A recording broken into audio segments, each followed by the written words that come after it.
छत्रपती संभाजीनगर जिल्ह्यातील गंगापूर तालुक्यातील सावंगी येथे 90व्या महाशिवरात्री महोत्सवाचे आयोजन अत्यंत उत्साहात करण्यात आले। प्रजापिता ब्रह्मकुमारी ईश्वरीय विश्वविद्यालयाच्या वतीने आयोजित या सोहळ्यात आध्यात्मिक ज्ञान, सांस्कृतिक नृत्य आणि ध्वजारोहण अशा विविध कार्यक्रमांनी ग्रामस्थांचे लक्ष वेधून घेतले।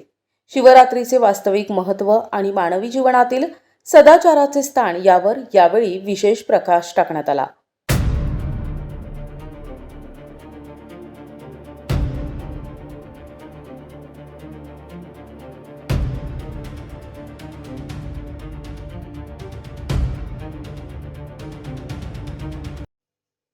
सावंगी ग्रुप ग्रामपंचायत अंतर्गत पार पडलेल्या या महोत्सवात शिवरात्रीचे आध्यात्मिक महत्त्व स्पष्ट करणारे प्रवचन सादर करण्यात आले।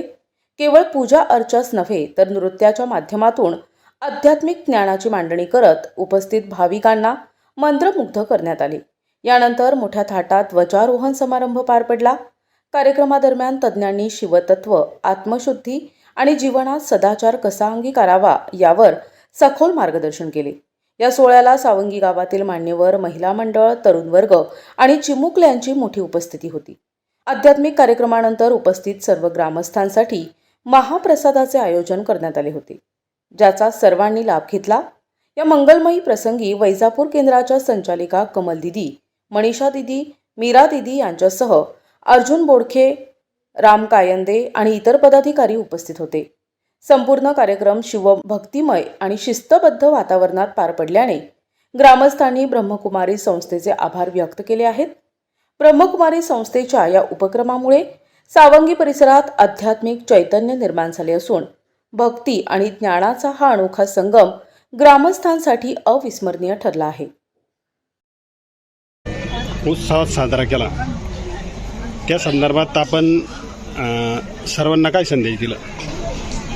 परमपिता, परम शिक्षक, परम सद्गुरू चित्रित संता आज भारत देशामध्ये वेगवेगळ्या प्रकारचे सण साजरे करत असतात।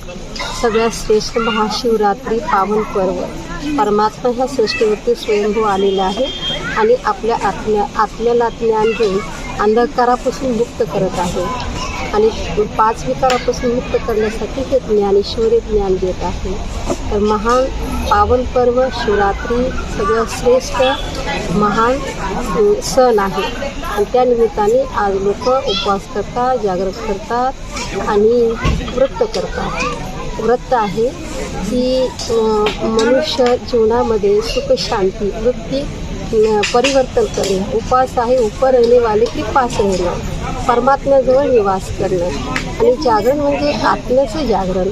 ज्यावेळेस आत्म्याला ज्ञान मिळतं त्यावेळेस आत्म्याची जागृत अवस्था असते।